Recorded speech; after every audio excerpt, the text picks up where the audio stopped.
Passeu, passeu. Ho tenim tot a punt per començar.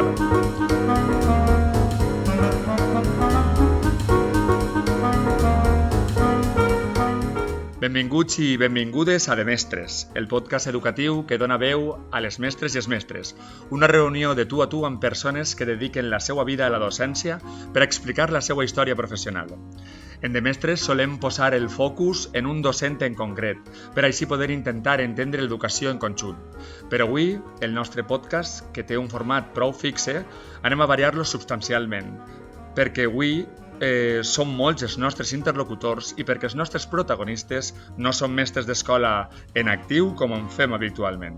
Ens trobem, poca broma, en la Facultat de Formació del Professorat de la Universitat de València, fent el programa en viu des de l'aula de música de la que sempre hem denominat Escola o Facultat de Magisteri.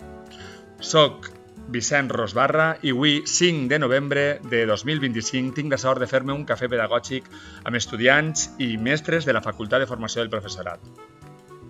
Volia agrair en primer lloc a Margarida Castellano, que avui no intervendrà, però que pront la tindrem com a convidada del podcast, per haver-nos oferit l'oportunitat de participar en esta setmana d'activitats complementàries i, com no, a la facultat, per obrir-nos les portes amb tanta amabilitat. He de dir que estic un poc en ma casa. Jo vaig estudiar i vaig gaudir dels meus anys en l'antiga Facultat de Magisteri d'Ausiàs Mar. Dic gaudir perquè guardo un meravellós record d'aquells anys i de les seues gents, malgrat les grans mancances, per què no dir-ho, que trobarem en la nostra formació i que després, si voleu, podem comentar. Després, amb els anys, vaig conèixer també la universitat privada, però això és un altre tema, i finalment vaig tornar a aquest edifici del campus d'Aronger de la mà de Juli Hurtado amb els meus estudis de postgrau. És per això que no puc deixar de dedicar i fer un record especial en este programa a Juli Hurtado. Juli fou professor del Departament de Didàctica de la Música d'esta facultat, però ell fou principalment un mestre de mestres, inspiració docent per a molts de nosaltres. Ell somiava i feia somiar en una escola creativa, activa i inspiradora per a la vida. Això ho va transmetre des de totes les escoles que vaig agafar, en tots els projectes corals que va dirigir, en tots els mestres que va formar i finalment en esta facultat fins que ens va deixar massa pronte. Anem a intentar fer un programa àgil i que ens aporte a tothom perquè formem un triangle que abasta un ampli espectre de l'educació, estudiants, formadors de mestres i jo mateix com a mestre actiu. Saludem, doncs, ja i agraïm la presència i presentem breument als nostres participants. Hola, Núria Estellers i Neus Castelló, estudiants de primer de Magisteri. A Sandra Navarro, estudiant de segon de Magisteri. I a Josep Vicent García Rafi, professor de didàctica de la llengua de la facultat, que s'acaba de jubilar, un professor amb una dilatada experiència i una vida dedicada a l'educació i a la formació de mestres. Rosa Isusi, vicedegana d'Estudis de Postgrau, Innovació i Qualitat, i el professor Guillem Escorihuela, professor de l'àrea de música i director de l'Aula de Música de la Universitat de València. També saludem al nostre públic assistent i el convidem a participar-hi si ho creu convenient. Hem adoptat el nostre qüestionari habitual, encara que preservant la seva essència, i no anem a incidir tant en la vida dels nostres docents per conèixer-los millors, perquè som molta gent i volem abordar altres qüestions més adients i interessants en aquest context.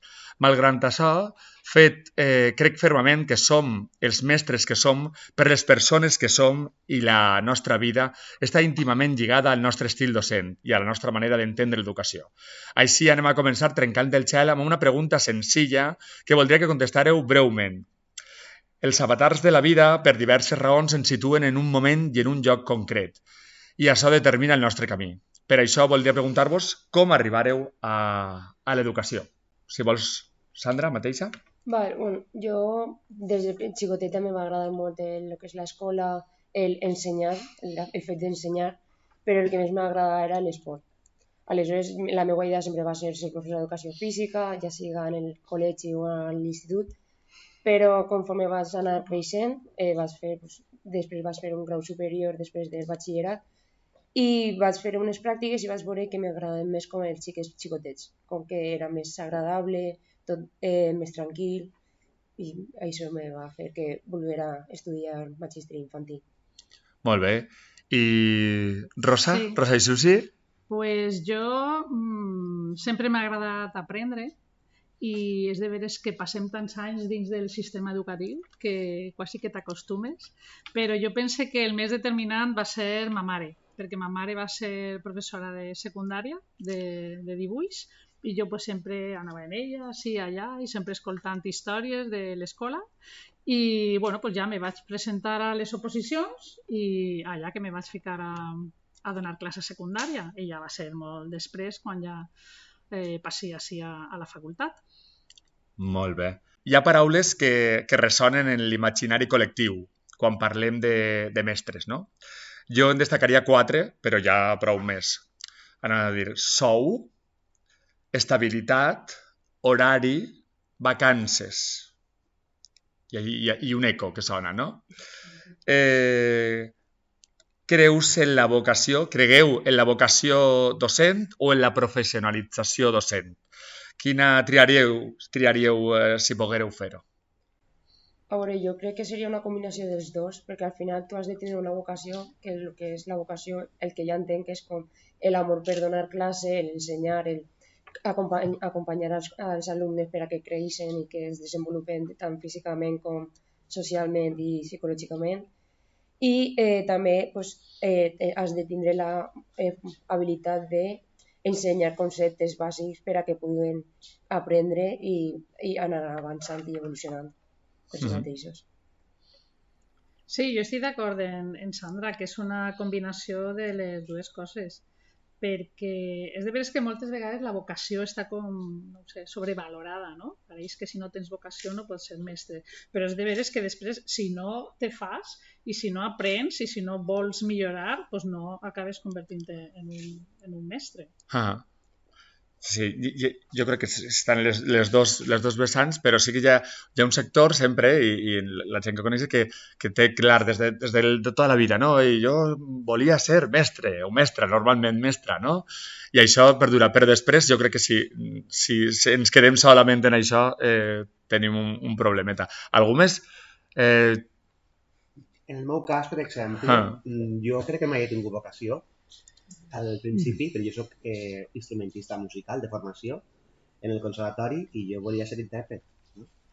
Què passa? Que quan vaig acabar la carrera em van oferir unes classes de flauta, que és un instrument, i ahir un poc vaig entrar en contacte amb el tema de l'educació. No era una cosa que jo tinguera en ment i me va agradar, vaig seguir, vaig ser també profe de secundària, profe de conservatori i ara sí que estic formant a mestres i professors. I m'agrada el que faig, però ha sigut un camí llarg d'entrar al sistema d'una manera no formal, com és l'escola de música, veure el que hi ha, agradar-te i després ja professionalitzar-te, en el meu cas el màster de secundària, l'investigació en didàctiques, etc., i anar fent la professió, però no des d'una vocació prèvia, sinó amb un contacte immediat que vaig tindre amb 10 o 20 anys i que en un principi no era el que jo volia. Sí, això passa. Me sent ahí. Jo estic en la mateixa línia que Rosa i crec que passa moltes vegades i és la família, no? És a dir, jo tenia pares mestres, tinc 2 germans professors, per tant són 3 de 6, tinc cosins mestres, vull dir, per tant, jo crec que en la vocació docent hi ha també un punt de familiar, que no és automàtic, evidentment, però que hi ha moltes famílies de mestres, vull dir que has viscut aquella vocació i aquella també professionalització dels teus pares, de la teua família, i tu el veus com una eixida natural, laboral. Jo crec que el pes de la família dedicada a l'educació està en molts casos de professors. S'hereta, no? S'hereta un poc, sí. Molt bé. Sempre m'agrada dir, i així ho crec, que els mestres estem fets de les escoles que hem habitat. Realment pense que allò que hem viscut conforma la nostra forma de ser docent. Com avui no podem fer aquesta pregunta, en principi, anem a centrar-nos en altra que també considero rellevant i que tots els docents s'han de plantejar, no? I que és preguntar-nos què és per a nosaltres l'escola, val? L'escola en majúscules, m'agrada dir. En quina escola voldríeu treballar i quina seria la vostra escola ideal? Qui comença per ahí? Vinga, voleu vosaltres? Sí? Vinga. Jo la veritat és que acabem de començar i pensar en una escola ideal encara me farà un poc lluny perquè ens queden 4 anys per davant i encara ho veig en certa distància.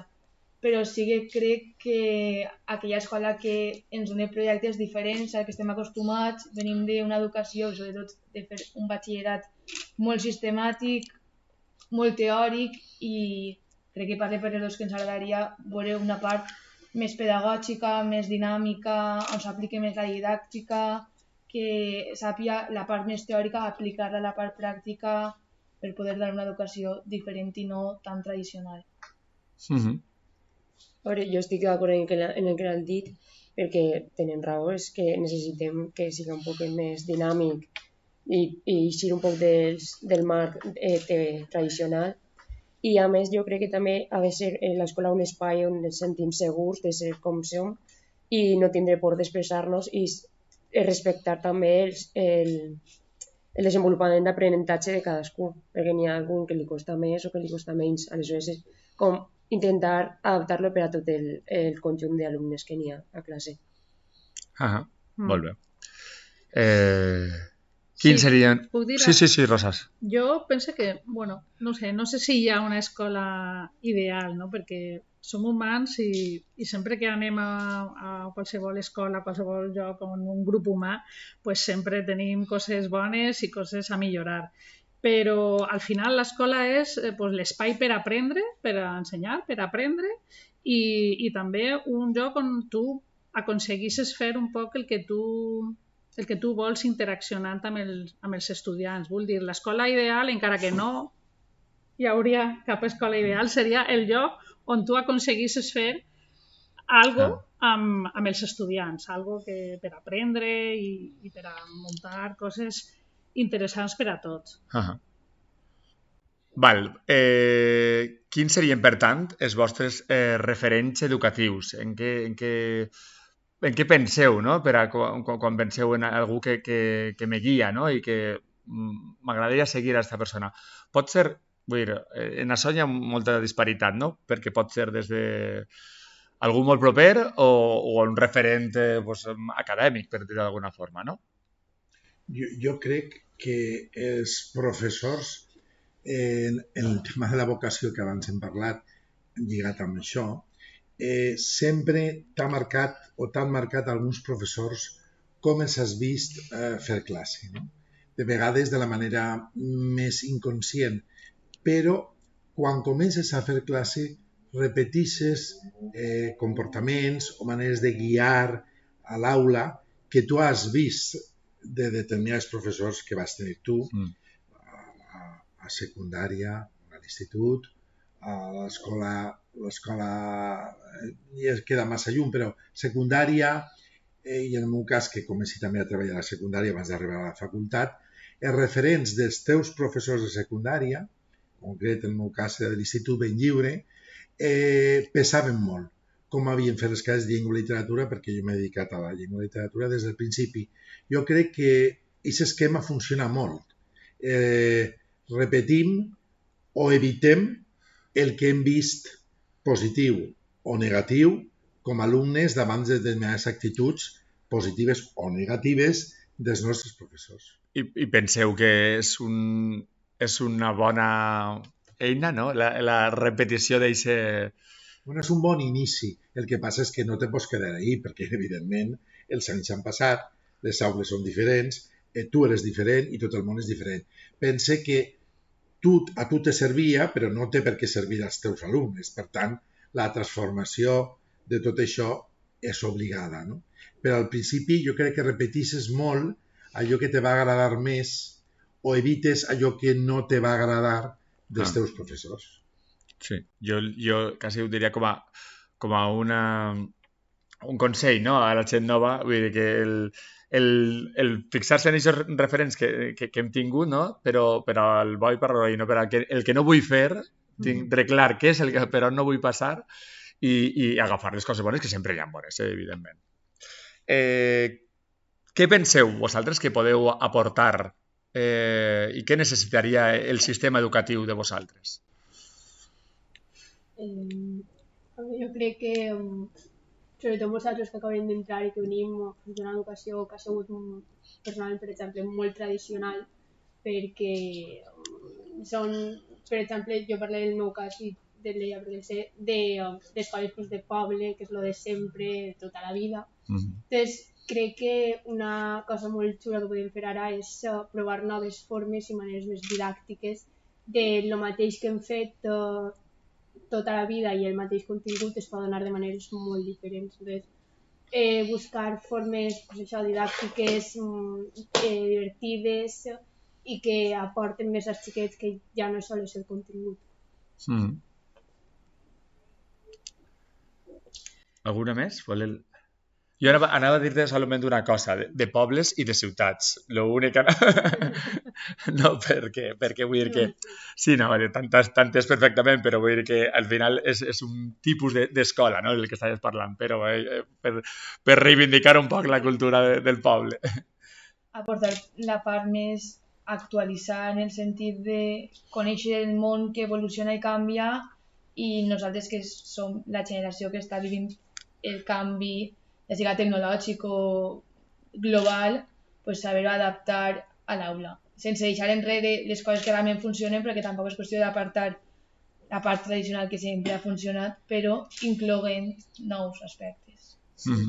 I a vegades que també, sobretot a l'hora de batxillerat, que com tenim molt poc de temps, el que volen és donar tot el que siga possible i crec que n'hi ha vegades que és millor explicar per entendre-lo tot i quedar-nos en una idea concreta i que ens quede com una huella al nostre cos per tal de que puguem seguir avançant més que donen tot el contingut i no tindre aquest ensenyament que haurien de tindre.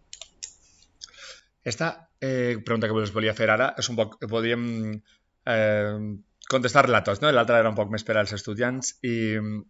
Vos voldria dir que actualment què trobeu a faltar en les escoles, no? I al col·lectiu docent en general. O sigui, podrien ser dues coses diferents, les escoles com a institució, inclús com a edifici, podríem dir, i al col·lectiu docent.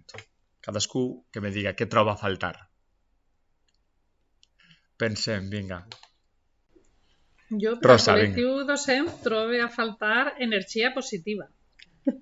Veig que estem en general hi ha una tendència a la negativitat, a veure que tot el futur és pitjor, que no ho sé, i trobo que cadascú pot fer moltes coses en les aules, en els seus estudiants, però amb energia positiva, i això és el que veig que falta. Jo sempre he trobat que falta el suport de l'administració educativa. Vull dir, les escoles, els instituts, la universitat, sempre trobes de vegades que a l'altra banda no hi ha ningú. A l'altra banda no hi ha ningú, vull dir, sense exagerar, no hi ha el suport necessari per tirar endavant moltes coses. La diversitat, jo crec que ahir és evident el tema de l'ensenyament públic, és bestial, la situació que hi ha a les escoles de diversitat de tot tipus i de vegades els recursos humans per començar són reduïts per oferir un bon ensenyament o fins i tot una bona convivència a l'aula, al pati, al menjador, perquè falta personal i falta un poquet o un moltet, no sé, de suport de l'altra banda, no? Dels que manen en l'administració educativa. Ho vas viure a l'institut, amb les retallades salvatges del partit que ja sabem, i de vegades a la universitat també he trobat a l'altra banda com falta suport, a dir, no podem arribar a tantes coses, no? És a dir, sempre una companya diu que han aconseguit una autoexplotació del professorat. Vull dir que tu t'estàs demanant contínuament més i més i més, sense pensar que tu també tens un límit, no? Per la teua professionalitat, per la teua passió, lligada a la professió i lligada al que tu penses que ha de ser la figura del professor i vas estirant de la corda excessivament. Molt bé, tenim així les dos vessants, no? Bé, que no són antagòniques, que se complementen. No, perquè necessites energia positiva per tirar endavant amb tot això. Molt bé, parlem ara de la vostra formació, bueno, de la que vos donen, no? Així, val? Estem en la Facultat de Formació del Professorat i hem de pensar que d'ací han d'eixir els professionals que més saben d'educació i que van a formar a la societat del futur. Però moltes veus reclamen una millora en la capacitació docent.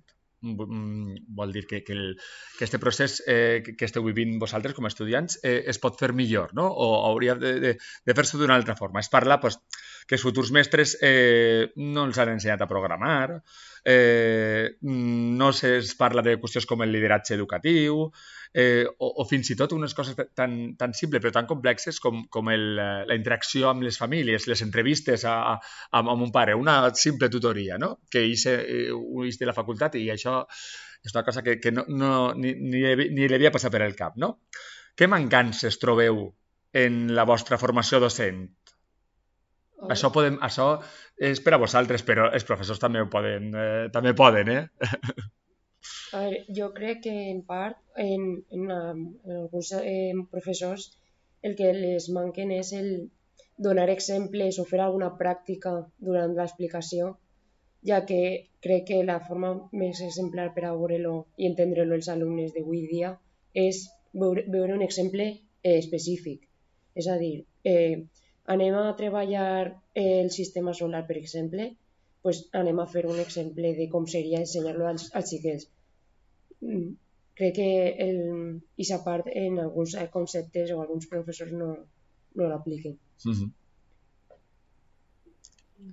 Jo, per exemple, a part de que això evidentment és veritat que fa molta falta veure que ja tu com a mestre no és saber-te el contingut, és com vas a donar-lo a ensenyar als xiquets.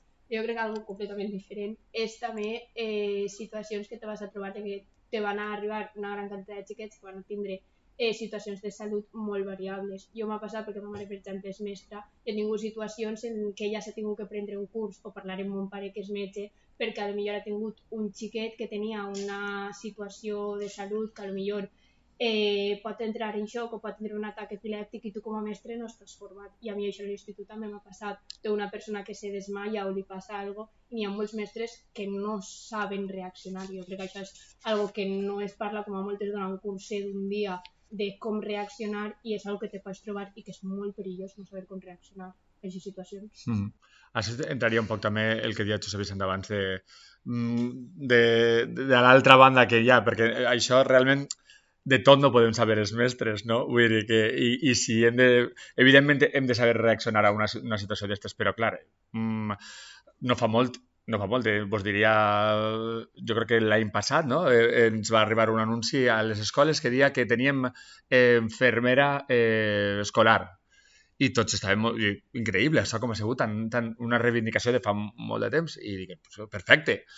I als 15 dies ens crida l'infermera del centre de salut, diguem que la del centre de salut que existia allà, que ella era l'infermera escolar. Vull dir que ella, en el seu treball, a més d'atendre al centre de salut, havia d'encarregar-se de ser la nostra infermera, que ja, per supost, clar, era la infermera. Vull dir que és una mentira, anem a ser sincers, no? I això és un problema, perquè sí que és cert el que tu estàs contant, que hi ha molta problemàtica, vull dir, xiquets diabètics, xiquets celíacs, moltes coses. I jo vos preguntaria un poc, en el mateix tema, penseu que fem prou profusió, o sigui, incidim prou en la formació intel·lectual, perquè jo estic totalment d'acord en el que diuen ells de la part pràctica, que és superimportant, però també és important l'altra part, no? La part intel·lectual de formació com a docents i com a persones que després van a formar a altres, no? Penseu que aquest equilibri és el que toca, el correcte? Jo crec que depèn molt de cada matèria, de cada àrea i de cada docent, crec jo. en el meu cas, intente que sigui així, no? Part teòrica, que després s'exemplifica en la part pràctica de com portar aquesta teoria abstracta a l'aula en xiquetes de 6 a 12 anys, en el cas de primària. Aleshores, depèn molt de la voluntat, podem dir, no? del docent, de com ell vulgui enfocar o ella l'assignatura. Que hauria de ser així? Jo penso que sí, perquè realment aquesta part pràctica és la que han de després ells poder veure i poder crear, perquè una cosa és l'exemple que jo puc donar de com ensenyar això, i altra cosa és el que ells creen, que és el que a mi m'agrada fer, per a ensenyar allò. Que busquen diferents maneres de com aquesta teoria passar-la a la pràctica en una aula. Jo crec que l'equilibri, evidentment, com en tantes coses, és la millor resposta. El que passa és que sí, jo ahir anote que m'ha passat en grau i m'ha passat en el màster de secundària, perquè aquests últims anys he dedicat més les meves classes al màster de secundària, que ara forma part de tota l'organització de la Facultat de Formació del Professorat, està ja en este campus, en esta facultat, etc. Per tant, hi ha una implicació total de la nostra facultat amb este màster professional que és necessari per a poder fer classe als instituts i a les escoles d'idiomes. Trobo que l'alumnat de vegades té un poquet de prejudici cap a la teoria. Vull dir, hi ha una certa... com que jo sempre sobra, no? O ja m'ho miraré. No, jo crec que a l'aula els continguts teòrics s'han de discutir, s'han de reflexionar, més enllà de l'aplicació pràctica. L'equilibri, com acaba de dir, és la situació perfecta. Però sí que trobo l'alumnat tant de grau com del màster de secundària, que té un cert prejudici contra la teoria. Jo no soc de classes magistrals, però al final, de vegades, cal la classe magistral, cal la classe de continguts. I ells se posen com a la defensiva, no? Jo ja m'ho miraré. No, tu t'ho miraràs, el material està ahí, però la meva interpretació, la meva manera d'explicar-ho, la meva manera de fer-te-ho arribar és important com a professor. I crec que en això estan alguns alumnes una mica enganyats, no? És a dir, que la necessitat, molt bé, d'acord, de la pràctica. En grau hi ha alumnes que viurien feliços només fent les pràctiques escolars, no? I dius, no, és que tu vas a l'escola i fas pràctiques escolars perquè tens un rerefons teòric d'anys de professors. Coses que tu penses que no val la pena, la diversitat que hi ha a l'aula fa que aquell concepte, aquella teoria que te paregués sobrera a la classe X, t'apareix de sobte enmig d'un pati, enmig d'un menjador, enmig d'una aula o en una reunió de pares.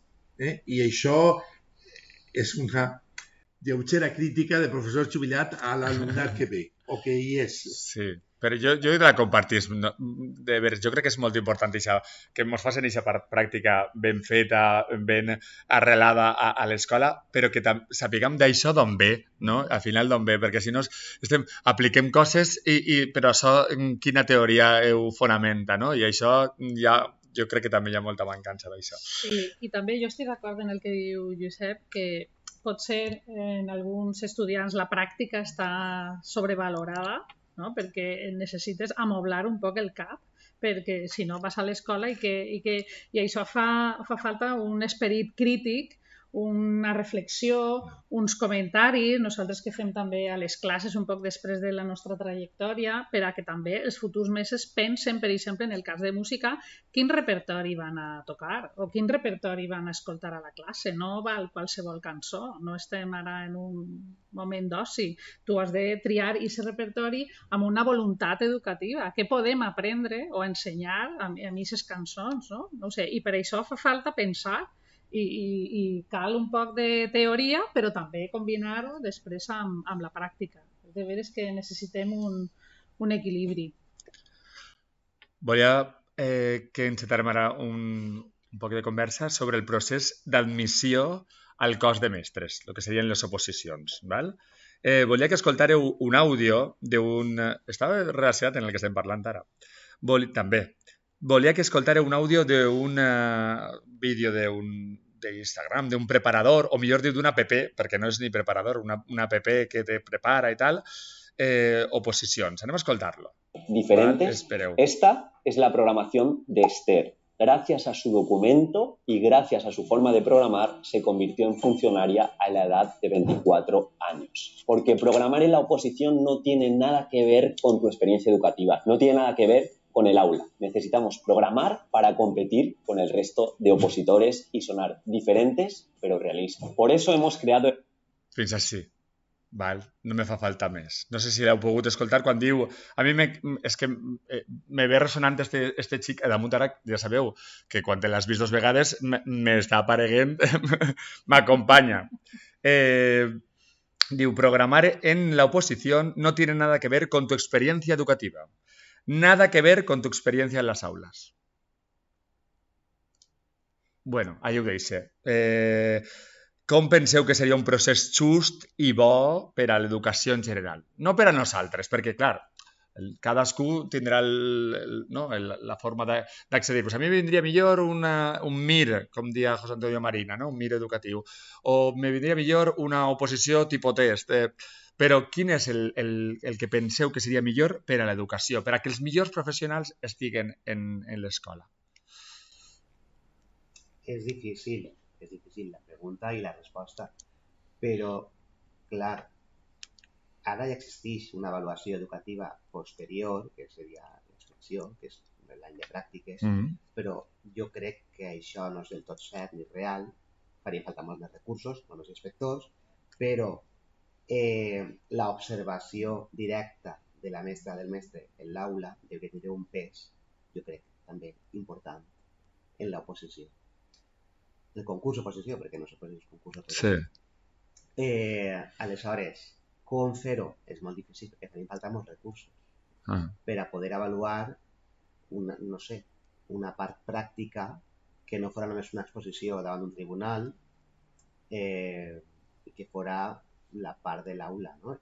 I que tingueren no només inspectors, els companys, la direcció del centre, que pogueren també aportar informació sobre la pràctica o sobre com aquest docent o aquesta docent se desenvolupa en l'aula. No sé, és complicat. Què penseu vosaltres? A veure, és que en principi jo no sé molt bé com és una oposició per a mestra, perquè no he tingut l'oportunitat de conèixer ninguna persona així propera que m'expliqui, doncs has de fer això i això. Però suposo que n'hi hauria d'haver un examen amb els continguts o processos que s'han de saber per a ser un bon mestre i a més una part pràctica de posar una situació de classe o ja siga estàs en una reunió de pares com has d'interactuar o com has d'actuar o has de donar un contingut per a una classe d'alumnes de X edat. No sé si això com el fan en les oposicions, però crec que una forma seria això. Bé, més o menys l'oposició és un poc així, no? El que passa que al final s'ha convertit un poc, això, com diu el preparador o pseudopreparador no? En un circ, en un espectacle que t'agafes ahí, que te preparen per a quedar bé, no? I per a fer l'espectacle i després no sabem si això és. Però jo crec que això ha passat sempre, en el sentit de que hi ha opinions molt diverses, però és que jo vaig ser agregat d'institut examinant-me d'un temari de 75 temes exclusivament teòrics. És a dir, en la que ja no hi havia cap concepte didàctic, en el que no havia cap examen que desenvolupara o cap part de l'examen que desenvolupara les meves destreses davant una classe, sinó allò eren el que te tocava, que era exactament d'història de la llengua i d'història de literatura catalanès. Vull dir, era tot aquest bloc en 75 temes.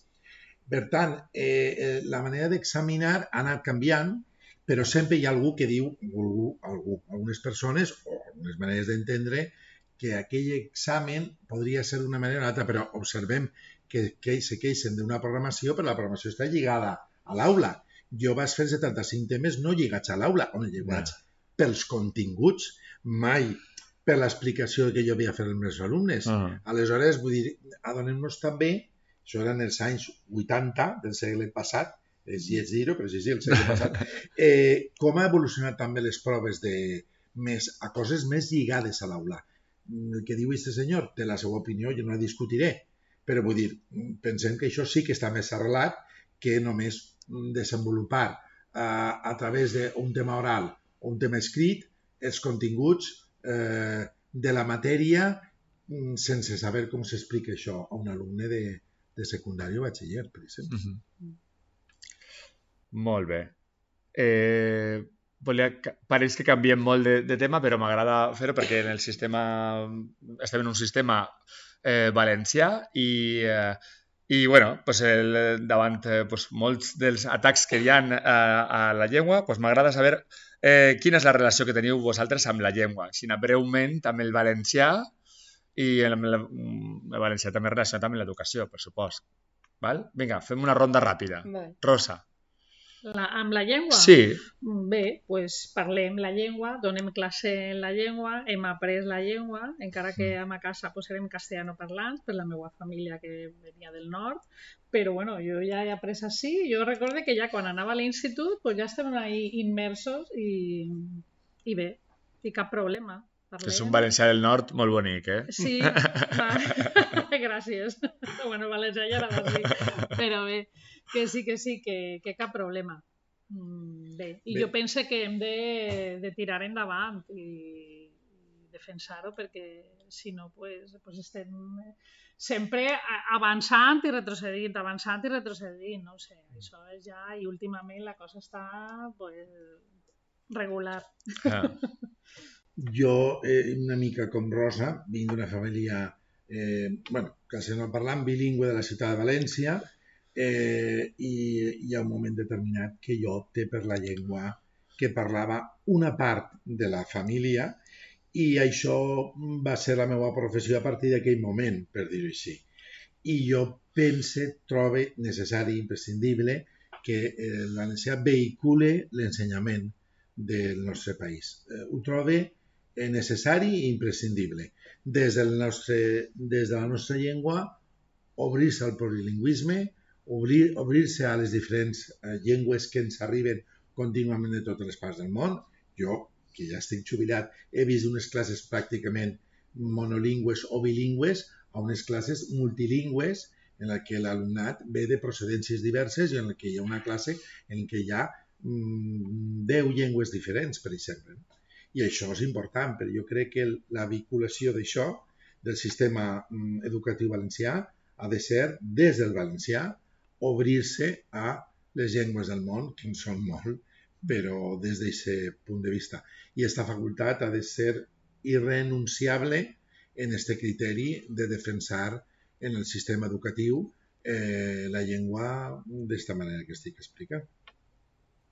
Bé, jo la veritat que he tingut la sort d'estudiar en valencià sempre, en l'escola, a l'institut, i també després de carrera, i la gasto habitualment a la facultat, a la meva vida familiar també, i sí que és cert que en grau tenim cursos, classes en què ve la llengua donada, i te pot tocar donar classe en castellà o en valencià, o en anglès, que també n'he donat. Però en màster no, i en màster jo sempre gasto el valencià, com a llengua de la facultat i com a llengua de la universitat. Jo he tingut una experiència en casa també de valencià a tope, la sort d'estudiar tota l'etapa educativa en valencià, en els meus amics parlar en valencià, i ara poder passar a la universitat a parlar en valencià és algo que em fa molt contenta de poder tenir aquesta oportunitat, i crec que, com ha dit ell, que des de l'escola i des del sistema educatiu hauria de promoure's que el valencià seguirà tornant-se a les aules, perquè n'hi ha moltíssimes famílies que no parlen valencià a casa, i carregar-te eixa llengua del sistema educatiu va fer que al final desaparegui. Crec que és un error molt fort d'acabar en una cultura tan bonica, perquè sí. Jo he tingut la sort d'anar a una escola que sempre ha apostat molt pel valencià, tota la meva educació ha sigut en valencià, en casa en valencià, els meus ambients sempre han sigut en valencià, i en la universitat és exactament el mateix. De fet, a l'arribar-me a sorprendre per el típic comentari d'altres facultats de sempre de les classes són en valencià, però potser el professor no vol fer-les en valencià, te dones continguts en castellà i tu has d'adaptar-te a ell i no a ell a la llengua que toca fer la matèria.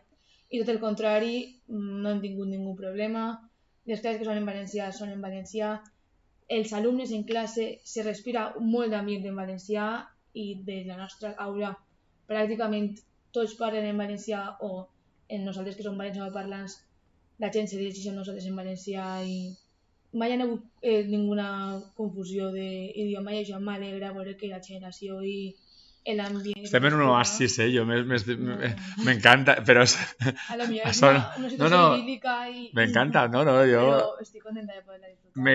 Me lleve el barret que no porte, no? Però us ho diu també en boc, perquè jo que rep a molts mestres, no? En l'escola, cada vegada rep a més mestres que no... Sí, a lo millor el meu és un poc coll de sort i realment no està... No, però a millor... Està en una part de la realitat. Sí, jo recordo la facultat així i per el que estàs contant continua així, clar, el que passa que els mestres que arriben a les escoles ja no venen exclusivament de la facultat de formació del professorat. Bueno, en el meu cas, jo és que vinc d'una família de castellano parlant, perquè ma mare, per exemple, ve d'Andalusia i aleshores normalment no parlen valencià, però sí que és veritat que jo quasi tota l'educació que he tingut ha sigut en valencià, perquè n'hi havia la línia valenciana i la línia castellana i m'agrada triar la línia valenciana, perquè m'agradava parlar-lo. Sí que és veritat que potser n'hi ha alguna vegada que dic alguna cosa un barbarisme que es diu, però el parlar-lo no me suposa ninguna dificultat i a més sí que tinc familiars que parlen valencià i quan junt amb ells sí que tracte de parlar-lo, aleshores jo crec que no és com un idioma, al final és un idioma que hem de compartir-lo, a més que estem així en la comunitat valenciana sobretot. Això ho dirigís un poc més als professors universitaris. Trobeu que s'ha produït un canvi generacional en els vostres estudiants? Teniu ara alumnat menys preparat o menys motivat que anys enrere o sempre ha sigut així i és un mantra que es repetís? I és un mantra en principi, no? El que sí, perquè sempre dius, a veure, això sembla als alumnes, les queixes són tòpics de veritat, no? De vegades o de veritat. Sí que és cert que tu també això és també un tòpic, tu te vas fent cada vegada més gran i ells sempre són joves. I aleshores tu vas separant-te a nivell, te vas separant cronològicament parlant, perquè ells tenen 20 anys i tu tens ja 60. Aleshores són 40 anys de diferència i això pesa, tot i que hem de fer l'esforç nosaltres. Nosaltres per entendre la seva realitat. Jo crec que la realitat en l'educació, siga així o siga una escola, un institut, evidentment, entra per la finestra i entra per la porta. És a dir, tots els dies passen coses perquè tots els dies la vida entra i amb totes les conseqüències de la vida, no? I aleshores tu has d'anar-te adaptant-te a tot això. Jo l'única cosa que criticaria és, de vegades he trobat a l'alumnat poc curiós. Vull dir, poc curiós. Jo crec que això, si no n'hi ha curiositat en la nostra professió, malament, no? Curiositat en el sentit més ampli de la paraula. Curiositat de com parla aquest alumne perquè els seus pares són de Pakistan i aleshores perquè com fa aquest canvi sonor. Curiositat per veure com tu pots adaptar-te a una realitat de la matèria que a tu més t'agrada, i jo trobo que de vegades són, pot ser que sigui contradictori, però conservadors, no? És a dir, de no anar més enllà, de no preocupar-se també d'un passat, d'una tradició de les coses, no? I això sí que de vegades l'he criticat als meus alumnes. Heu de ser més curiosos, no? No només la informació arriba per un canal, arriba per moltes coses. Hi ha una tradició i els llibres estan a la biblioteca s'ha de gastar, no només per estudiar, sinó per agafar llibres.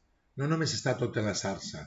I això sí que és una crítica que faig ja des del meu la meva situació ja post. Rosa. Jo sí que veig que ara els estudiants venen més tecnològics, però, com deia Josep, menys curiosos. I és de veres que moltes vegades jo els veig que se preocupen, però això entra a veure la prova, però això, sí.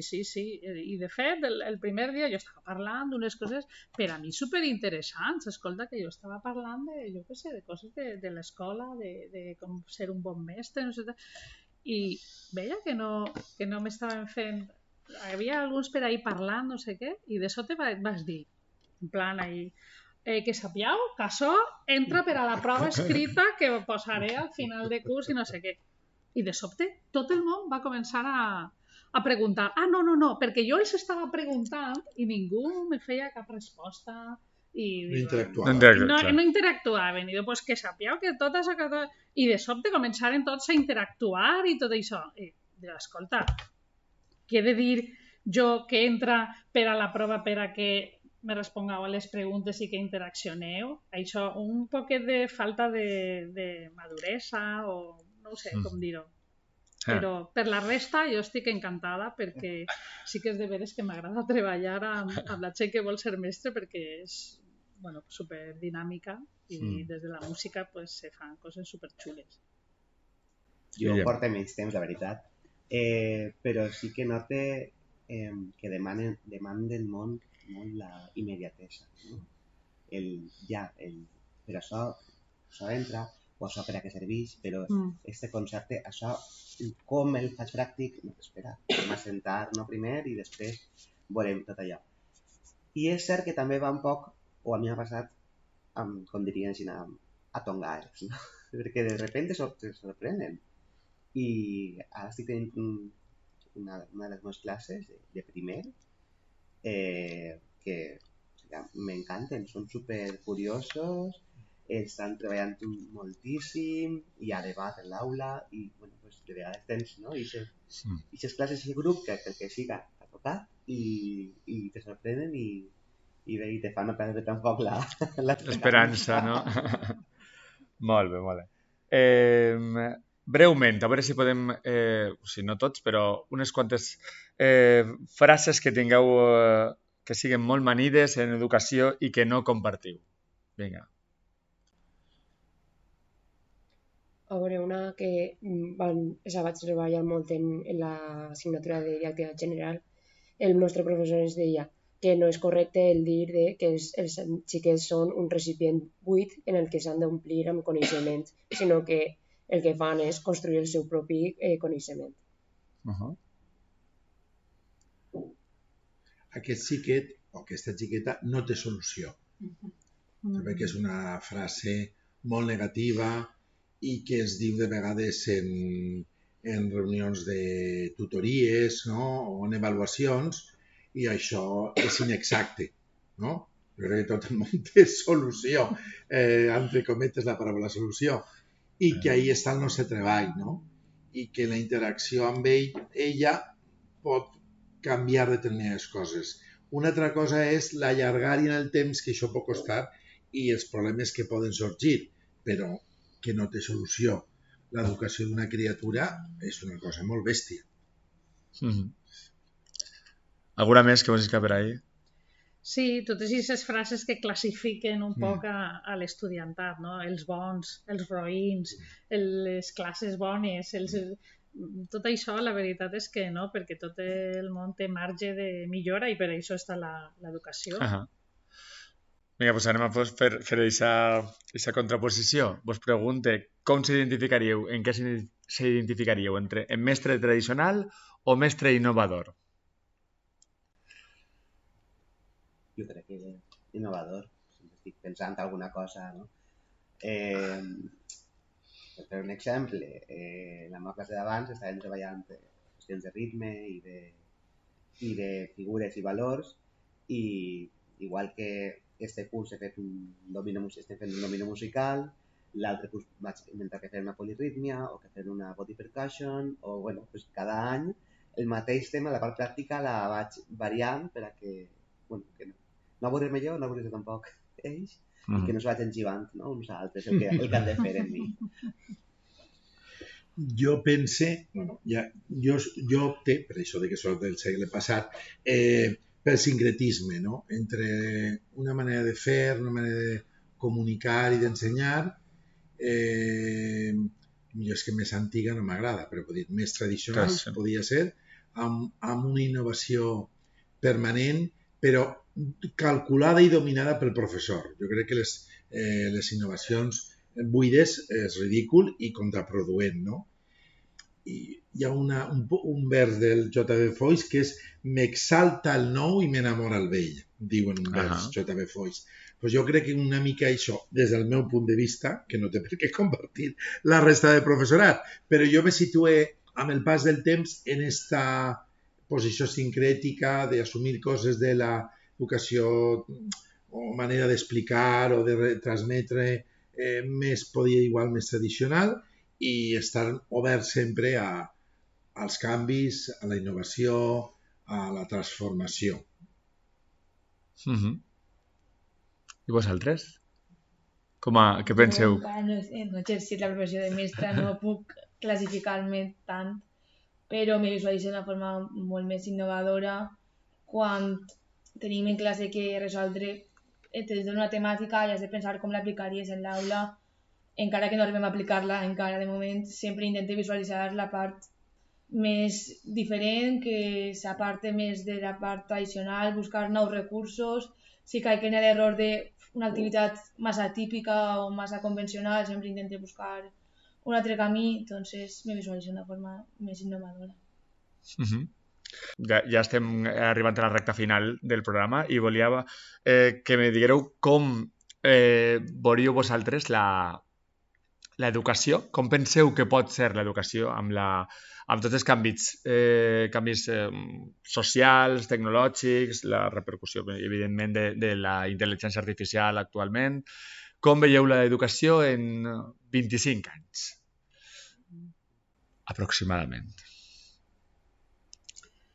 Mare meva, no tinc ni idea on anem a arribar amb això de la intel·ligència artificial. Igual que no ho sabíem quan aparegueren els mòbils, primer els mòbils, després els mòbils connectats a internet, i ara la intel·ligència artificial, la veritat és que això canvia i jo penso que canviarà prou. Però no tinc ni idea cap a on aniríem. A mi sí que m'agradaria que no anara un poc a la desconnexió entre les persones, i jo veig que cada vegada estem més desconnexionats, no sé.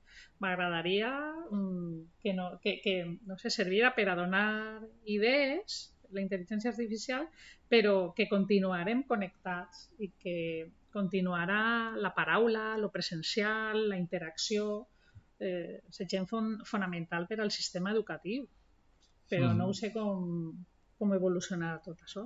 No m'atreviria, no? Ha anat tot tan de pressa. Hem passat del carro a l'avió, per dir-ho així, i hem passat de copiar de la pissarra a utilitzar ordenadors i tot en temps molt ràpid. Aleshores, realment no pots pensar-hi, no? No pots pensar què pot passar d'ací, no 25 anys, una dècada. És que en una dècada se transforma tot, però, com diu Rosa, al final, el poder de la paraula, el poder d'aprendre, no? Aprendre en un sentit molt ampli, que no reduïsquen el sentit d'aprendre, perquè jo crec que és el verb més intens, i que no el reduïsca la tecnologia, no el reduïsca els interessos econòmics, la ideologia del poder, que no reduïsca el verb aprendre a només aprendre unes coses d'esta manera o obligatòriament així, sinó que continuï la interacció, la diversitat, les maneres d'apropar-se al ver aprendre d'una manera més completa. Però realment és un repte perquè és que nosaltres, jo per l'edat, però vosaltres mateixa veieu els canvis com són tan ràpidament, no? I com una aula de fa 5 anys ja no se pareix en res a l'aula actual. A vosaltres us passa, quan aneu de pràctiques, us sorprèn l'aula. De vegades demaneu a les escoles que vosaltres estudiareu. Això és molt típic de demanar en un període de les pràctiques, no? La P1, P2 o P3. I bueno, com he tingut tantes vegades alumnes en pràctiques, la sorpresa. I dius, és que no fa tant de temps si estàs en primer de magisteri i resulta que són els 3 anys, sí, l'ESO, tal, bueno, sí, són 7 anys la diferència i en 7 anys ja no coneixes aquella escola, aquella aula. Per tant, com podem atrevir-nos als 25, no? Ells van a veure els canvis permanentment. Però jo crec que pau, necessiteu pau com a professors. Pau, tranquil·litat, passió i sossegar, no? Perquè volen que estem completament alterats, no? En tot. Sí. I ahí és una cosa d'agafar, bueno, no sé, Guille. No ho sé, la veritat.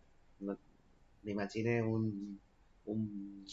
una persona d'aquestes que ara són artificial. Un robot fent classe. Fent classe o... No sé. Un replicant. Sí, no sé. Perquè tot això és el que deia Rosa, de la connexió que fa falta. Si potencia metodologies d'interacció interdisciplinàries i tornar un poc, no? A l'analògic també, per què no? Per aprendre. Podrem lluitar un poc contra això. En part també depèn de nosaltres, com a docents, no? I vosaltres en el futur encara més, de si anem a ser prescindibles o no. Perquè si anem a reproduir el que se pot veure apretant una tecla, pues segurament serem prescindibles, saps? I tota aquesta part que deia Rosa d'interacció humana i les relacions que són igual d'importants desapareixeran i ahí tindrem un problema com a societat, no? Però bé, alguna té una visió de què serà l'educació? A mi me preocupa sobretot la part creativa, perquè en la nostra professió en especial som qui porta la teoria a l'aula i al final, deixant enrere més tradicional o més innovador, tens que buscar la manera de fer-ho. I que tingués una intel·ligència artificial que te diga la forma, te porte el recurs, t'aporte... que no tingues tu que tindre idees per tu mateixa, que simplement explicant el concepte de vull transmetre aquesta idea, te dona el recurs, tu l'apliques i ja està, i per el teu cap no ha passat aquest recurs. Això és el que més me preocupa i crec que se comença a veure. Crec que se comencen a veure persones que no són creatives perquè mai han practicat a zero i al final pues, naixen més recursos creatius o menys, però se practica, s'investiga, des la part curiosa i si no la tens i a més utilitzes la intel·ligència artificial és que te vas a quedar en res. Vinga, ja acabant, vos faig demanar, associats al programa, al podcast, tenim una playlist de cançons que els mestres són importants per a ells, val? I la tenim allà associada i algú la vol escoltar, doncs tenim una playlist molt interessant. Aleshores, vos demane una cançó. De vegades, quan tenim un convidat, li deixa igual que me'n posa dos, però avui solament podeu una. Una cançó, peça musical, una música que vulgueu que forme part de la playlist de mestres. Vinga, Sandra. Però per persona o és... Una per persona, sí, la que tu voldries. Bueno, a mi m'agradaria una que es diu Following the Sun, si no m'equivoco, és de Super High Neka, que bàsicament és un poc anar buscant el sol. Aleshores jo crec que al final el que volem és que els xiquets siguin més feliços i que aprenen, i per això per a nosaltres és com trobar aquest sol. Jo proposo La Mestra de So, potser és un poc típica, però per la part damunt que m'està debatint de la part tradicional i l'expressió i poder escoltar els alumnes i adaptar-se a les noves generacions. Jo me la penso. Tu te la penses molt bé, Guilla? No sé si és molt educativa, però alguna de Sandra Montfort, que... Sí, transgressora d'ella. Azucena, per exemple. Jo, ja que he parlat del verb, aprendre de Lluís Llach. Pues jo l'altre dia estiguérem parlant a la classe de la pel·lícula de Coco i me va sorprendre que a la cançó esta de Recuérdame que començarem a pues cada grup que agarra una cançó i tal, i la començaren a cantar en una passió i se la sabien tots. I dic, mira, pues, i és de veres que resum tot l'esperit de la pel·lícula i està molt bé. Molt bé, molt interessant. Bé, estem arribant al final. Voleu afegir alguna cosa, algun desig a nivell educatiu, algun projecte personal o de la facultat que voleu compartir? Hem parlat molt i de molts temes. Podrien continuar, però bueno, jo volia demanar-vos algú. Tanquem així, no? Bueno, molt bé, doncs, moltes gràcies a tots per participar en aquesta finestra educativa, en aquest striptease pedagògic que avui hem fet des de la Facultat de Formació del Professorat. Hem après amb vosaltres i això als mestres sempre ens agrada. D'ací 15 dies tornarem a prendre cafè amb altre mestre o mestra i sabeu que podeu fer-nos qualsevol suggeriment o comentari a través del nostre correu. Si voleu participar o si voleu proposar algun mestre o mestra per a fer-ho en demestrespodcast@gmail.com o al compte d'Instagram demestres_podcast. Així com seguir-nos en Spotify o YouTube, on podeu deixar els vostres comentaris que sempre són benvinguts. En 15 dies ens retrobem i tornem a parlar de mestres. Gràcies a tots i a totes i ens veiem en l'escola. Molt bé. Gràcies, Vicent. Bueno, ha sigut la primera vegada que has vingut així a fer el podcast a la Facultat de Formació del Professorat, però esperem que no siga l'última. Vinga, jo com en casa. Ens agradaria que més endavant poguérem continuar col·laborant. Moltes gràcies.